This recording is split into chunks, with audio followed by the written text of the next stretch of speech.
This is Glow in the Dark Radio.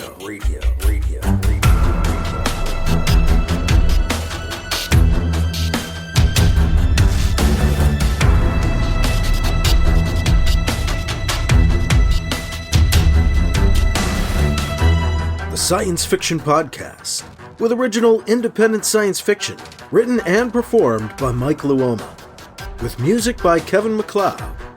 The Vatican Assassin Trilogy and The Adventures of Alibi Jones by Mike Luoma are available in ebook, trade paperback, and audiobook wherever you find your books online. Get links and details at glowinthedarkradio.com. This is the Science Fiction Podcast, Glow in the Dark Radio. I'm your host, your writer and reader, Mike Luoma, and I've got a standalone short story on this episode, Alibi Jones About Time. Another standalone story this week, though if you enjoy it, there are more related stories coming up, because we're actually beginning the Time War of the Devrizium. And each short story kind of stands alone, but they also come together to relate a larger time travel adventure for Alibi Jones. The Adventures of Alibi Jones Chronological Omnibus continues on Glow in the Dark Radio as we get into Alibi Jones and the Time War of the Devrizium.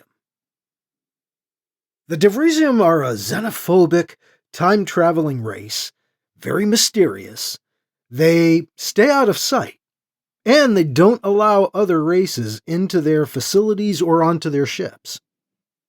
It is said, if you see a Devrizium in person, they will try to kill you, as you are not allowed to see them or be in their presence.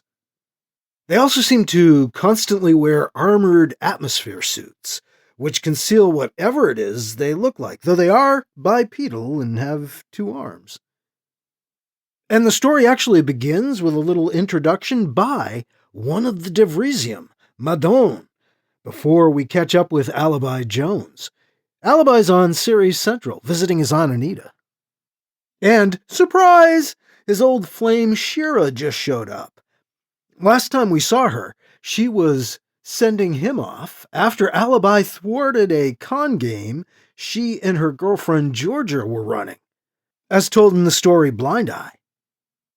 Now, Shirra is back with a stolen Devrizium artifact in her possession, which cannot be good, given how the Devrizium feel about other folks. We'll get into all of that in Alibi Jones About Time, coming up on Glow in the Dark Radio. So I do have a little book-related news. I had a meeting with a producer from Hollywood, of all places, Beverly Hills, Joe Wiggins from Elevate Entertainment.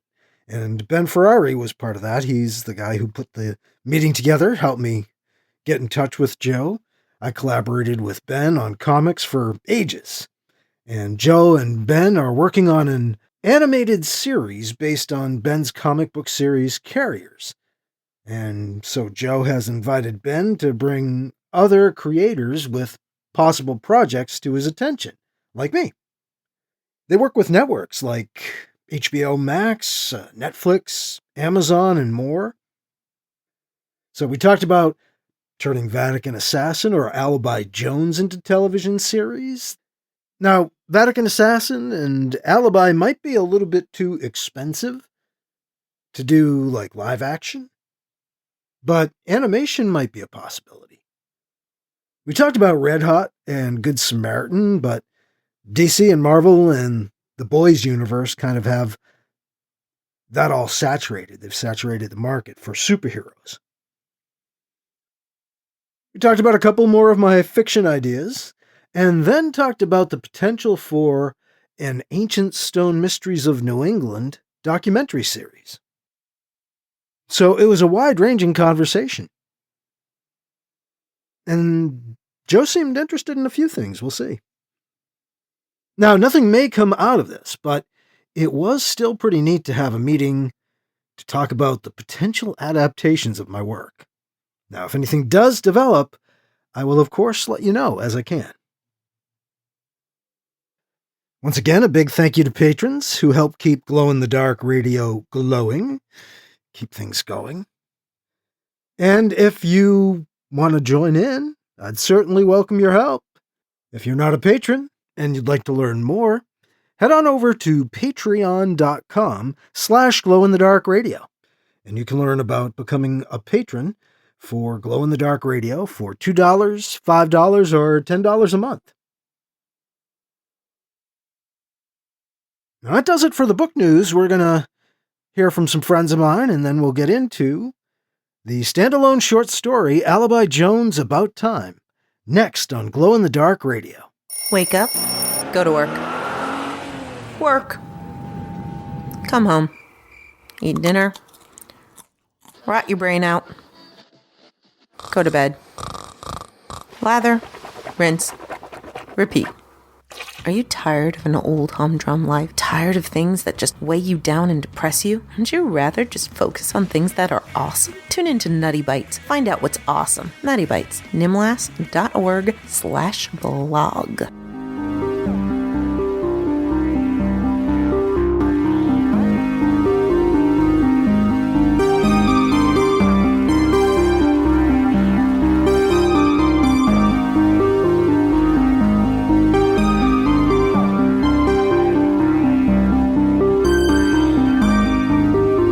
Now here's Alibi Jones, About Time, on Glow in the Dark Radio.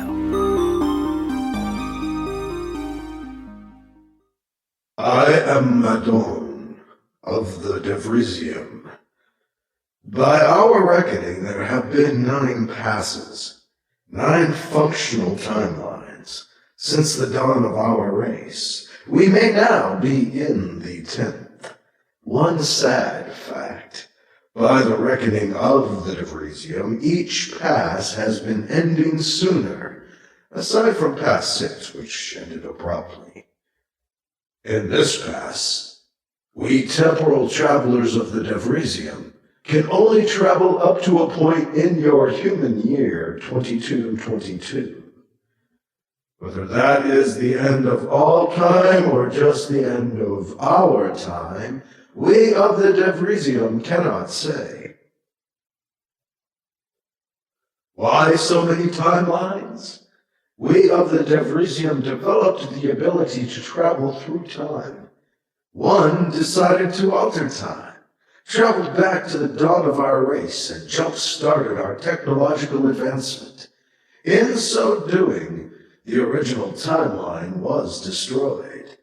To our own shame, as we of the Devrizium have struggled between ourselves, we have destroyed additional timelines.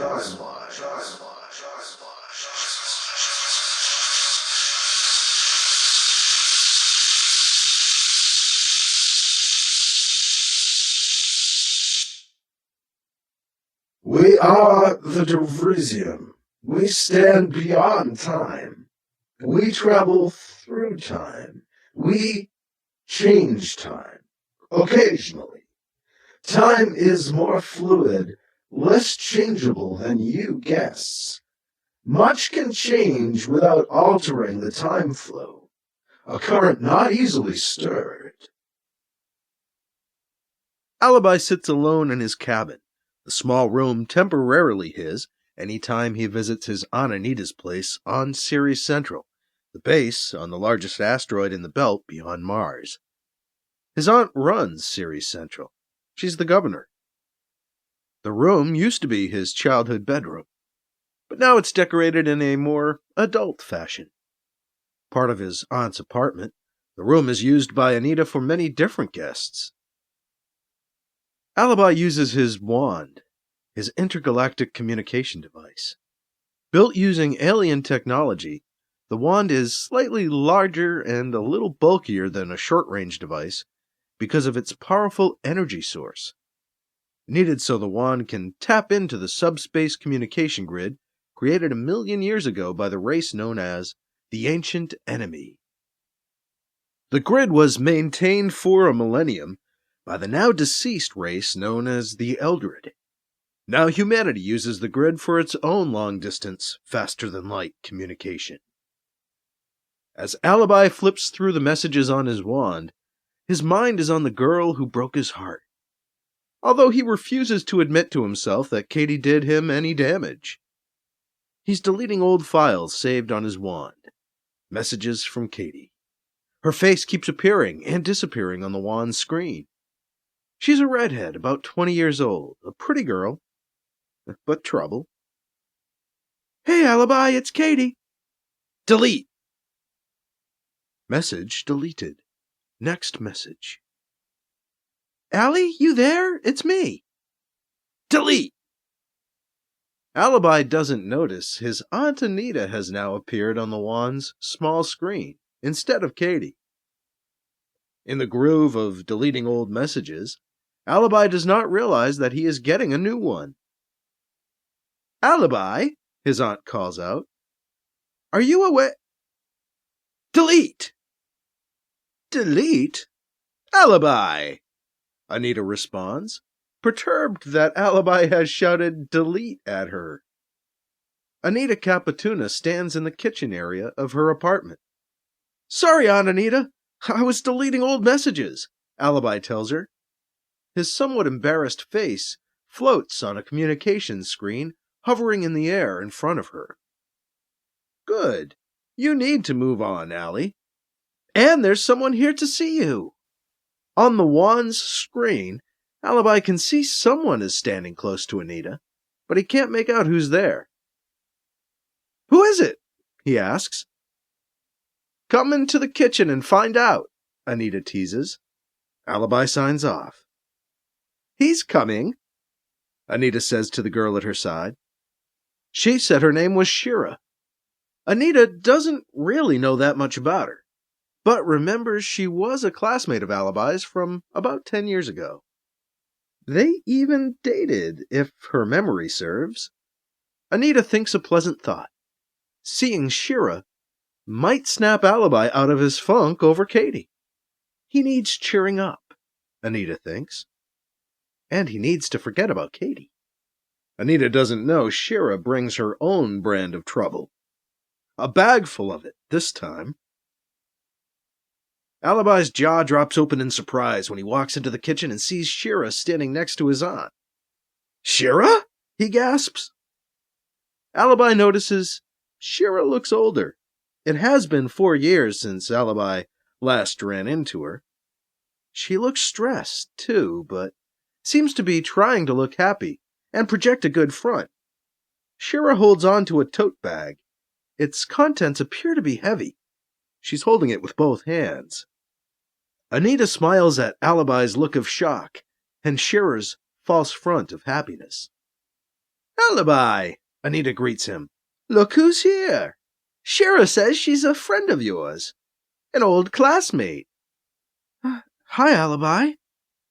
How are you? Shirra says. Before Alibi can answer, Anita interrupts. Pardon me. She turns. I was just heading out the door when Shirra here appeared. I'll leave you two alone to catch up. She darts past Shirra and heads out the apartment door. Alibi looks at the closing door, a little angry. He looks back up at Shirra. Shirra's happy front collapses, and she and Alibi size each other up. Her forced smile turns into a worried frown. She looks down and then back up at Alibi. Alibi thinks she almost looks a little scared. That's my Aunt Anita, Alibi says. Not really sure what to say.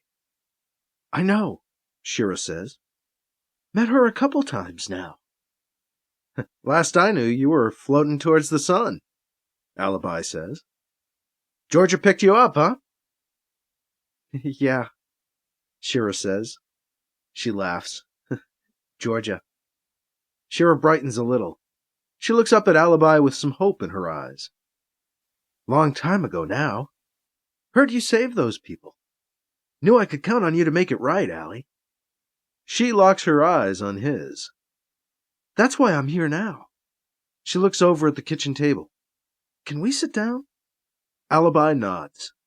Shirra heads for the nearest chair. Alibi sits down across the table from her as she puts the tote bag down on the floor and begins to open it. I'm hoping you can help me this time. With this thing. Shirra draws out a long, weird-looking box and places it on the table. The uneven surface of the box is covered by strange protuberances that might be controls and panels that may open onto the interior. It looks alien to Alibi, but is clearly built with design and intent. He figures it's probably some kind of alien artifact. What is it? He asks. I don't know, she admits.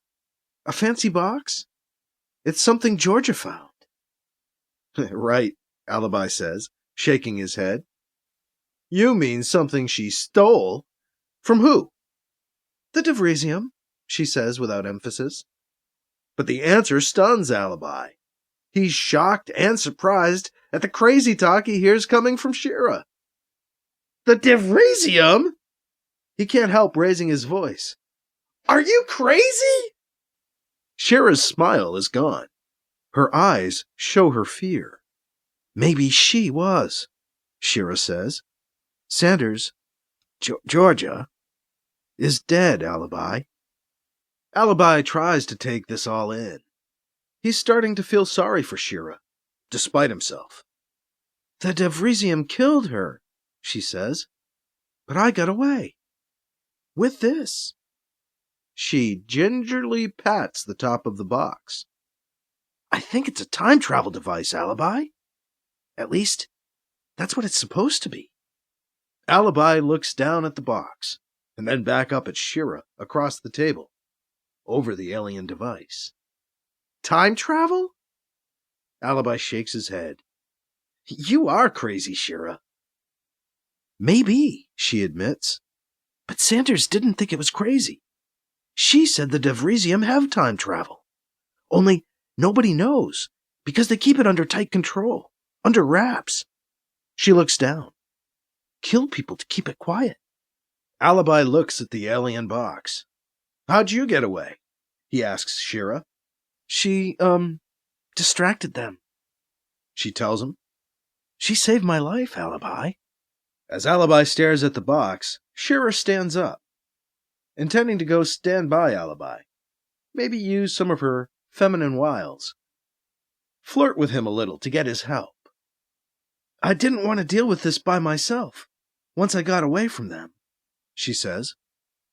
I'm hoping you can help me. Help you do what? Alibi asks, as Shirra is brightening and drawing closer to him. Give it back? Don't think I want to go anywhere near the Don't be silly, Allie, she interrupts, cozying up next to him. I want you to help me use it. What? Alibi is still in a kind of shock after what he's just heard. He's remembering all he knows about the Devrizium. He once found the remains of a man who was a victim of Devrizium justice. They had dismembered and beheaded him, rent him into pieces, and stuffed those pieces into the storage units built into the bridge of his starship. For trespassing, he'd been told. Think about it, Allie, Shirra continues. She isn't giving up. If we can figure it out, think of what we could do with it. If it's really a time machine. I can't believe I'm saying that, Alibi says, still managing some skepticism. I might be able to go back and save her. Shirra almost looks wistful as she thinks of her deceased lover. Alibi can't help himself. He thinks about what might be if he could travel back through time. Could go back and meet my father, he speculates. Have to try not to kill the jerk. And think of all the money we could make, Alibi.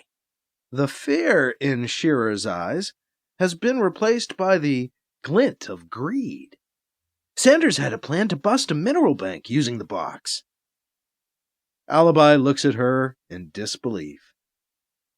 Same old Shirra, he says. Alibi leans away from Shirra and reaches for the box. He's a little afraid to actually touch it, so his hand hovers a short distance away as he wonders what will happen. Shirra watches expectantly. "We could gamble with it," Shirra says. "Find out the end of races, then go back and bet on them." "I don't know, Shirra," he says. "You don't mess with the Devrizium. Impressed as I am that you got away." Alibi touches the box.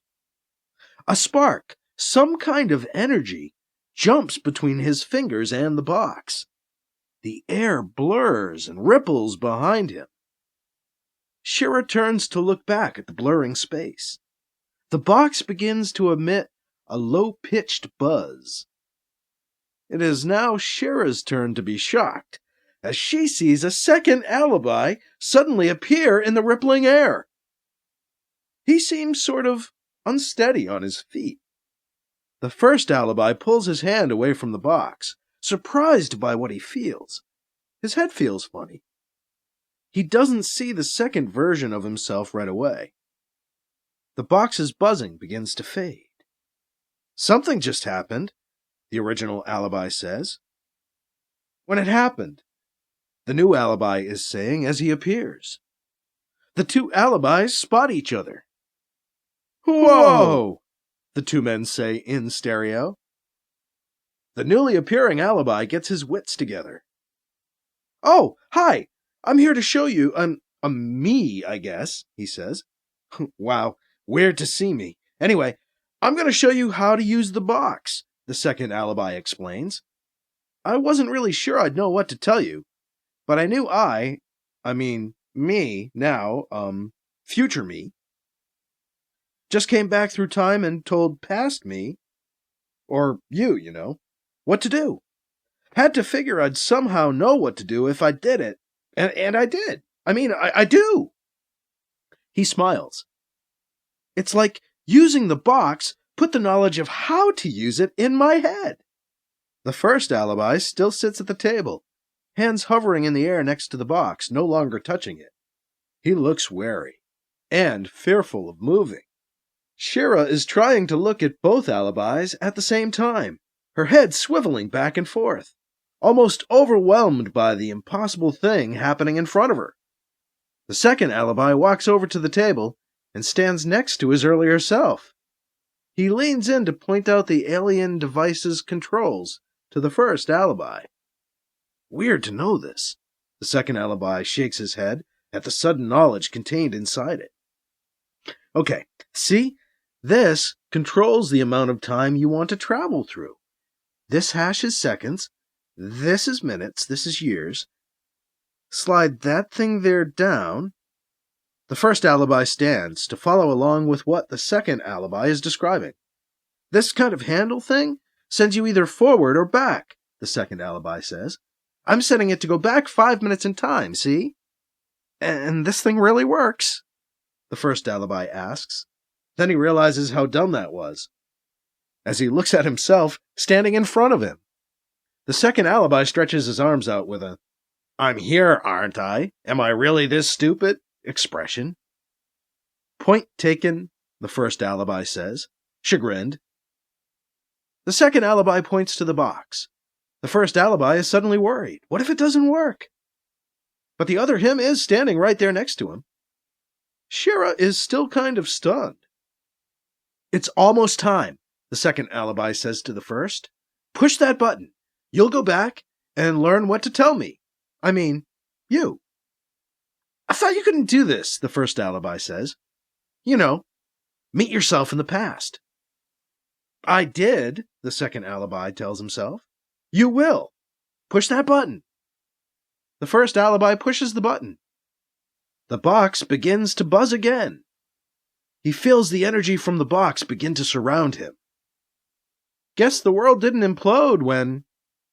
The first alibi disappears. "Damn," Shirra says. She looks over at the remaining alibi. "Are you still you?"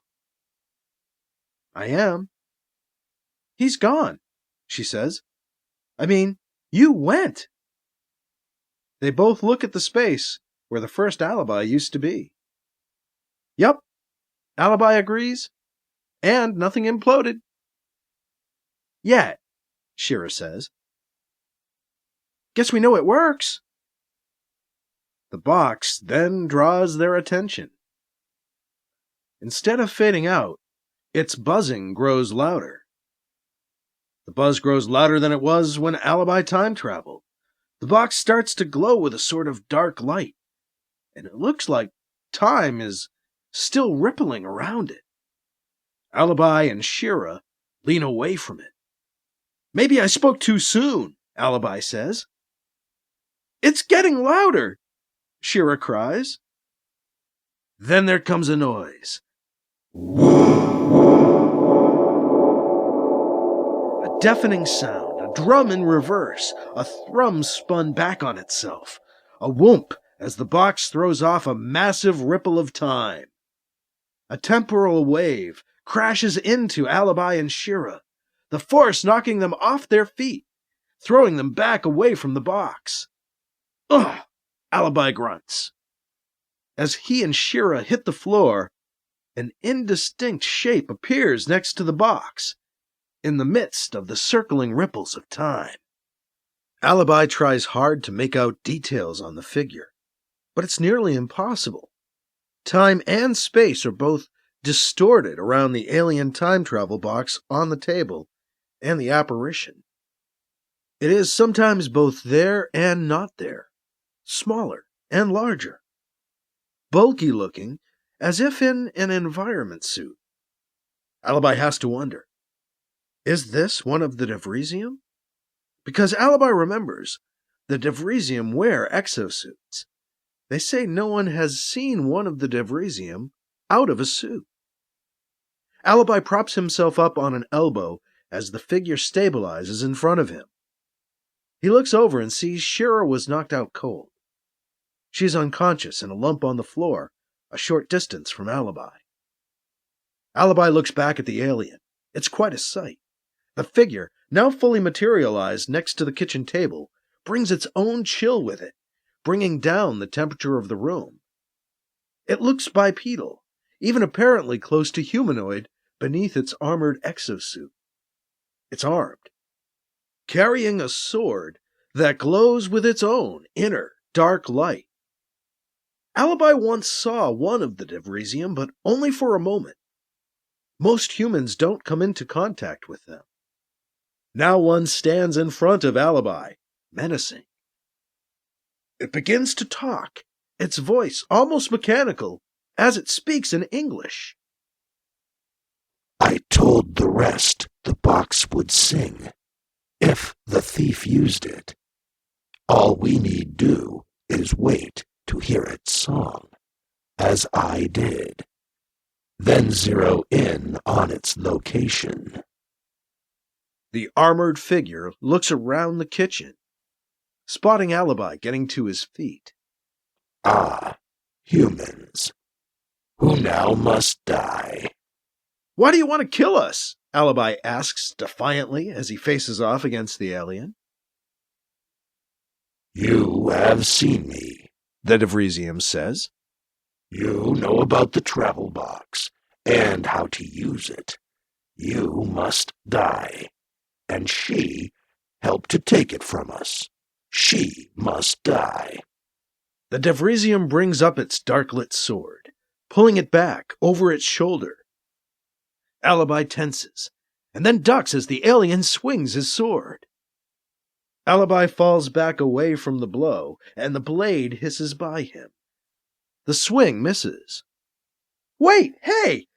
Alibi protests. The Devrizium wheels around, faster than it looks like it should be able to in such armor. The alien brings the sword back up as it spins, and then swings down hard at Alibi as it comes around. Alibi leans back out of the way. The sword's tip whisks past his chin as it slides by him, and slices the kitchen chair at his side in half with a ka-chunk. The Devrizium rumbles a mechanical growl as it straightens up.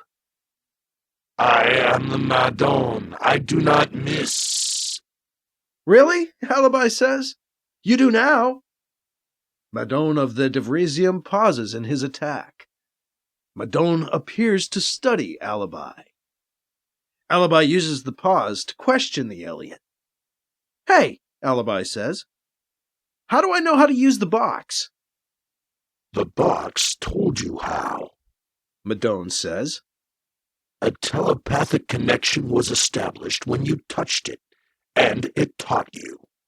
A common thing. The Devrizium shifts its stance, readying another attack. Your ability to evade my weapon is another thing entirely. Curious. Madon lunges at Alibi, sword out. Gah! Alibi gulps air as he jumps and ably sidesteps another attack. No! Madon gasps. But you're a time traveler, Alibi protests. Won't killing me change time? The Devrizium cocks its head as it assesses the situation. The Madon should be able to kill you without consequence. Something prevents. Maybe I'm of more consequence than you think, Alibi says. The Devrizium again raises its sword up and back over its shoulder. But before it strikes, it speaks. How arrogant. The self-importance of you humans is impressive. Think one of your sneezes is enough to alter the timeline, create an alternate reality. How quaint. The Devrizium lowers the sword slightly as Alibi stands his ground.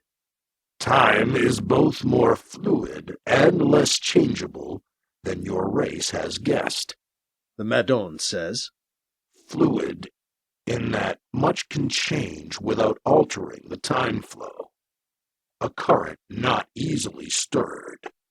Yet, for reasons unknown, time is protecting you from my death blows. You are somehow important. Alibi perks up at that. Shirra is beginning to stir on the floor. Suddenly, a noise fills the air.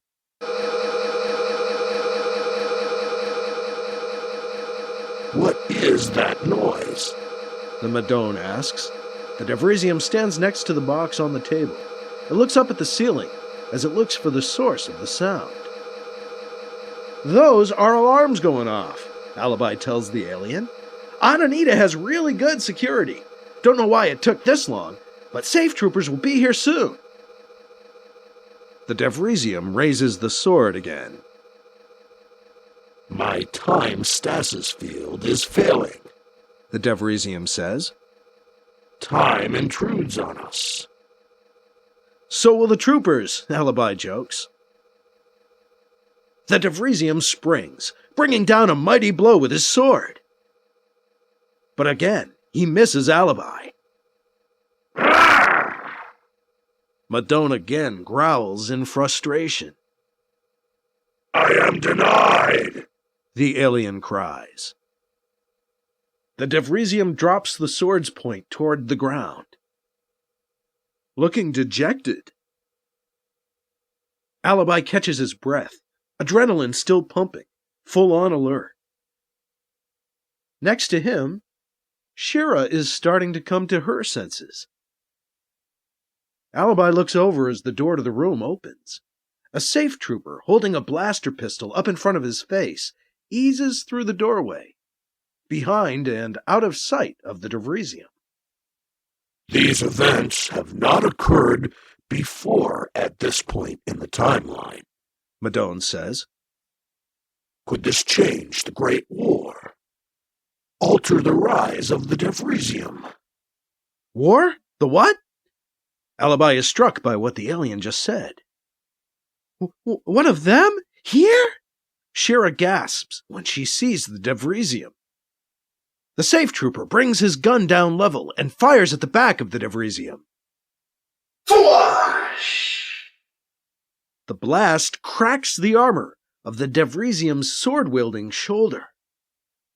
Ah! The Devrizium cries. Alibi and Shirra scramble to get out of the way of the gunfire. Another trooper joins the first in the room's doorway. The Devrizium's sword and sword arm hang useless at its side. Madone's other arm reaches up as it tries to stem the flow of an oily cloud of something oozing out of the crack in the exosuit. My suit fails me, the Devrizium says. The containment field is rupturing. Things have changed. Time has shifted. This is all wrong. You okay, Alibi? One of the safe troopers asks. What the hell is that thing?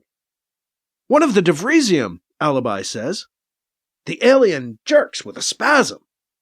A wave of time energy ripples out off the Devrizium with a loud thrum, throwing back Alibi, Shirra, and the two troopers. The cloudy, gray, oily stuff spews out of the crack in the armor and floats in the air around the Devrizium. You have damaged me, Madone says. You have brought down one of the 12. That should not be possible for one of your infantile race. The Devrizium lurches forward and flings its good arm over the box on the table. None of the humans in the room can get near it. The ooze now gathers around Madone in a loose cloud of gooey smoke, keeping them at bay. The armor looks like it's breaking down, disintegrating. All the seams of its suit now leak the floating black ooze. I have lived through 1,000,000 years, the Devrizium declares. He looks at Alibi and Shirra. But have lived only 40 in what you call linear time. Still, perhaps I have traveled too many times, too long, and far too often. Time is no longer pleased to contain me. The Devrizium pulls the box against its chest. The Devrizium seems to be collapsing, imploding, the armor exosuit almost shriveling up. Space and time around it is also collapsing. The air warps and blurs as time goes out of joint around the alien. The humans in the room shield their eyes and lean away from the developing vortex. A strange sound begins to build. You have no idea, Madone says, its voice strangely distant. Time has changed. Space around the alien warps completely, spinning down into a black hole where his chest used to be. Suddenly, Shirra lunges for the alien. No! The box! She cries. Alibi tries to grab her. Shirra! There is but a blur where the Devrizium was, as Alibi grabs hold of Shirra. A loud pop fills the air. Then, silence. The alien is gone. Alibi, Shirra, and the two safe troopers stare at the space where the Devrizium had stood moments before. All are astonished, not exactly sure that what they have just seen is real. What just happened? The second safe trooper to enter the room asks. Both troopers look at Alibi for answers. But Alibi is also puzzled. Gone! It's gone, Shirra says, as she stares at the now empty space. Anita bursts into the room, surprising them. What is going on? She asks. Alibi? Aunt Anita! We just had a visit from one of the Devrizium. The Devrizium? Anita replies, stunned. Why? What would bring them here? She sounds angry. The two troopers quietly make for the door, as Alibi tries to explain. Shirra had something that belonged to them, Alibi tells his aunt. Shirra looks distracted and annoyed. The Devrizium came to take it back. Shirra glares at Alibi as he tells his aunt about her shenanigans, and then rolls her eyes. Alibi gives Shirra a little disgusted look. She eyes the door. Anita glances down at the broken chair. Apparently, my chair offended him as well. Shirra lets out a fed up with Alibi and the whole situation. Instead of helping, he cost her the box. She glares back at Alibi. I don't have time for this, she snaps back at him. She grabs her empty tote bag off the floor and then storms out of the apartment. Alibi and Anita look at each other as the last trace of Shirra leaves the room. Nice girl, eh? Anita says, sarcastic. Alibi looks a little sheepish, a little embarrassed. Did she really just say that? Later, after a work crew comes in and cleans up after the attack, Alibi finds himself alone in the kitchen with his aunt. He's been thinking about some of the things the alien said. He decides to confide in his aunt. Aunt Anita, you still have connections, right? He asks her. Connections, she responds, puzzled for the moment. What do you mean? You know, top folks and safe, the current prime rep. Anita smiles at the young man she still thinks of as her son. Why? I've been thinking about something the Devrizium said before it died, Alibi says. About a coming great war. And the rise of the Devrizium. Thought I should pass it along. Oh, that doesn't sound good, does it? Anita says. Nope. Not at all. The end. For now.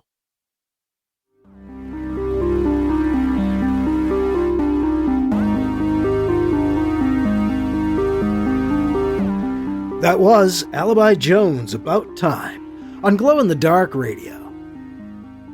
Ah, Shirra. She's a real charmer, huh? Lovely woman. Ominous warnings from Madone of the Devrizium, though. The Great War, the rise of the Devrizium. What's next? Remember Two Things.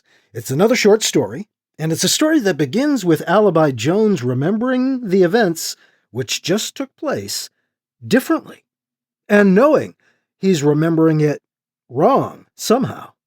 So that's Remember Two Things coming up on our next episode of Glow in the Dark Radio.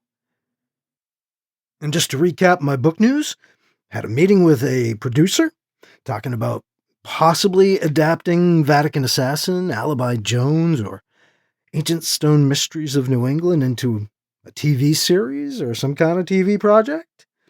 So we'll see if anything comes out of that, but that's a pretty cool development. And just a thank you once again to patrons for supporting the podcast and helping keep things going, keeping things glowing. Yeah, I'll say it. And if you want to become a patron, please go to Glow in the Dark Radio at Patreon, Patreon. So that's patreon.com/glowinthedarkradio. And again, next time around, we've got the standalone short story, Alibi Jones, Remember Two Things. That's all for this time. I'm your host, your writer and reader, Mike Luoma. Thank you again for listening to Glow in the Dark Radio.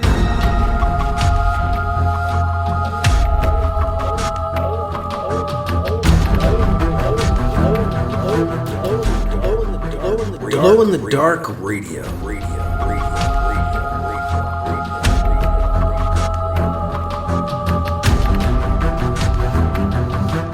This podcast presentation is copyright 2025 by Michael F. Luoma and is protected under a Creative Commons Attribution, Non-Commercial, No Derivatives 4.0 International License, CC by NC/ND 4.0. Music by Kevin MacLeod.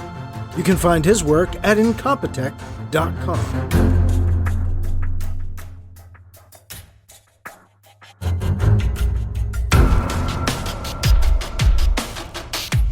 Mike's books are available in ebook, paperback, and audiobook, wherever you find books online.